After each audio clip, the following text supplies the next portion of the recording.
जय श्री राम। मैं issue Harwani Hanumangarh town Rajasthan से रोज आपको गंगा दर्शन लाइव दिखाता हूँ व पंचांग सुनाता हूँ। तत्पश्चात स्कंद पुराण की एक कथा आपको सुनाने का प्रयास करता हूँ। कल टेक्निकल खराबी की वजह से आवाज बंद हो गई थी। आज उस कहानी को वहीं से दोबारा आपको सुना रहा हूँ। ब्राह्मणों उस समय श्रवण नक्षत्र युक्त द्वादशी तिथि को भगवान का वामन रूप में प्रादुर्भाव हुआ। वे ब्रह्मचारी बालक का रूप धारण करके परम शोभायान दिखाई देते थे। उनके दो भुजाएं थी, कमल के समान खिले हुए सुंदर नेत्र थे। उनके अंगों की कांति अलसी के फूलों की भांति श्याम थी। वे वनमाला से अलंकृत थे। आदित्य देवी पूजा के माध्यम में ही भगवान का इस रूप का में दर्शन पाकर आश्चर्यचकित हो उठी। उस समय उन्होंने कश्यप जी के साथ भगवान का इस प्रकार का सतत किया, जो कारण के भी परम कारण है। उन विश्व आत्मा, विश्व त्रष्टा तथा अनजन्मा श्री हरि को नमस्कार है, नमस्कार है। अनंत रूप श्री हरि को नमस्कार है, नमस्कार है।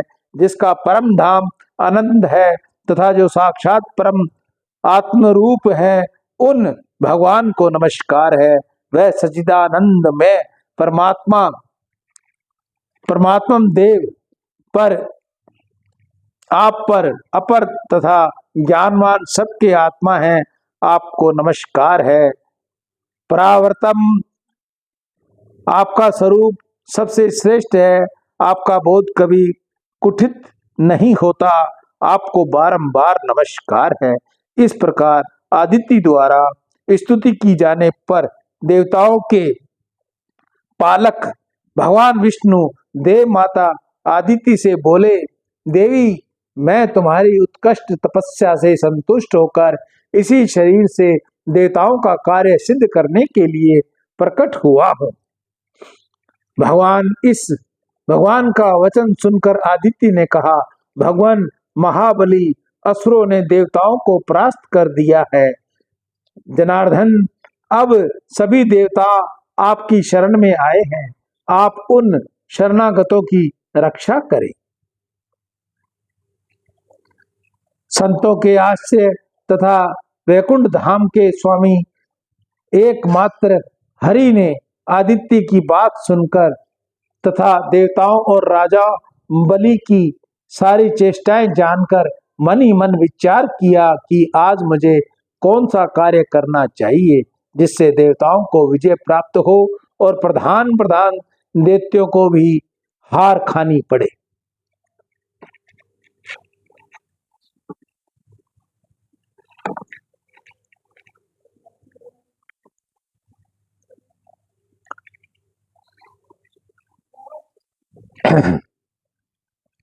उधर बाली आदि असुरों को यह मालूम नहीं था कि देवता नाना प्रकार के रूप धारण करके स्वर्ग से निकलकर कश्यप के आश्रम पर चले गए हैं।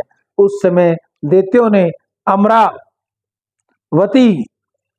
अमरावतीपुरी की चार दीवारी पर चढ़कर देवराज इंद्र को शीघ्र मार डालने की इच्छा से जो ही उसके भीतर प्रवेश किया, त्यों ही उन्हें वह सारी नगरी सूनी दिखाई दी।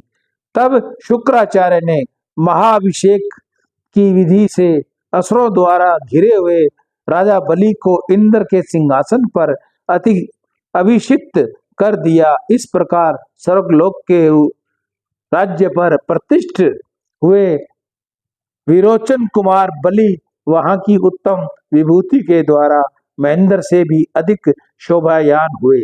ऋषि, अप्सरा, गंधर्व, किन्नर, नाग तथा असुर समुदाय इंद्र की भांति उसकी सेवा करने लगे।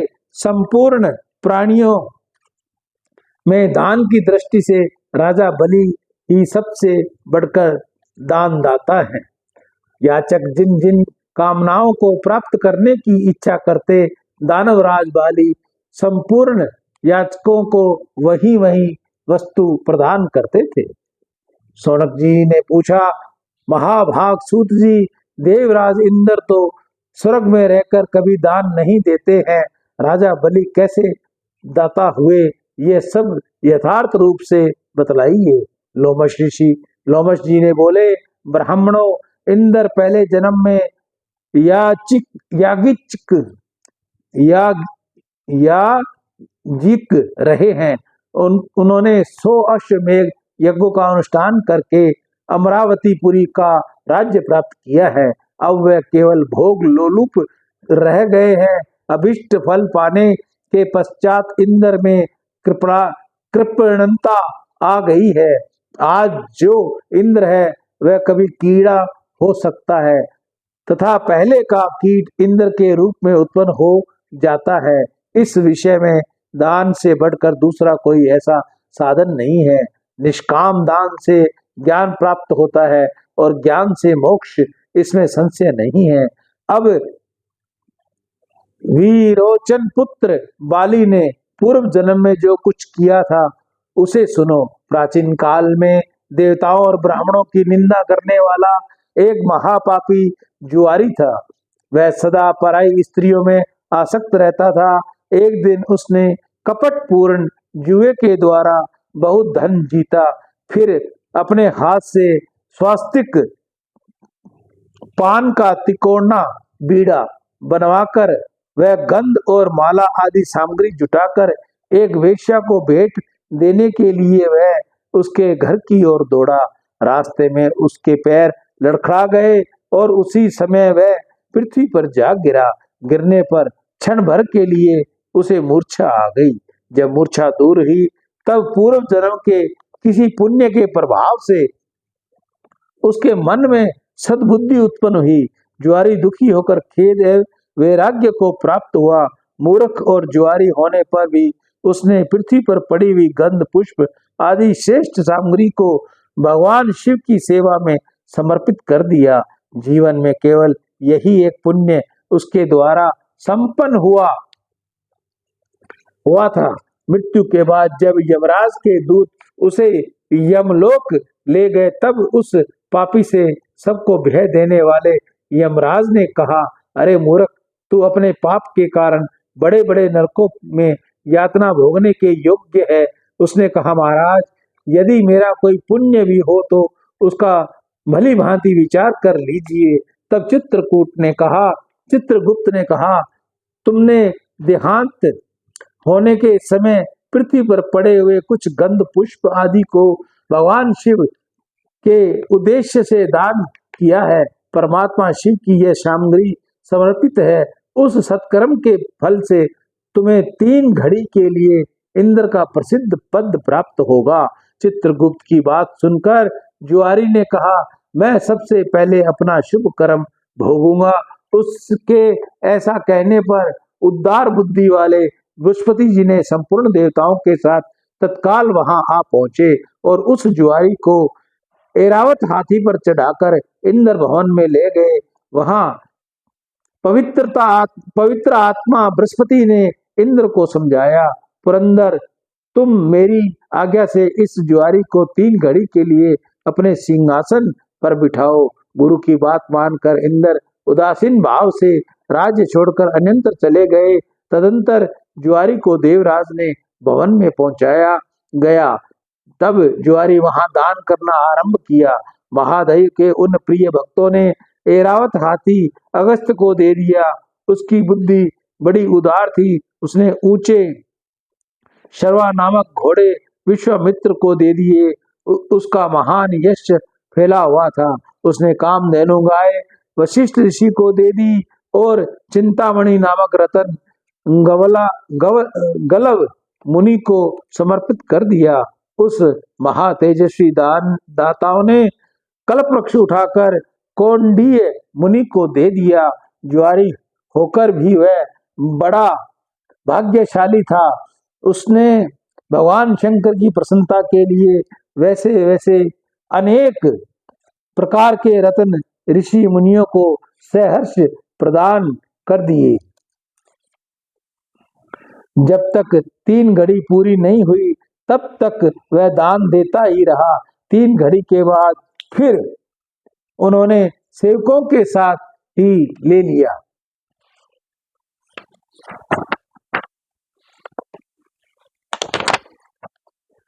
3 घड़ी के बाद फिर वह स्वर्ग में चला गया।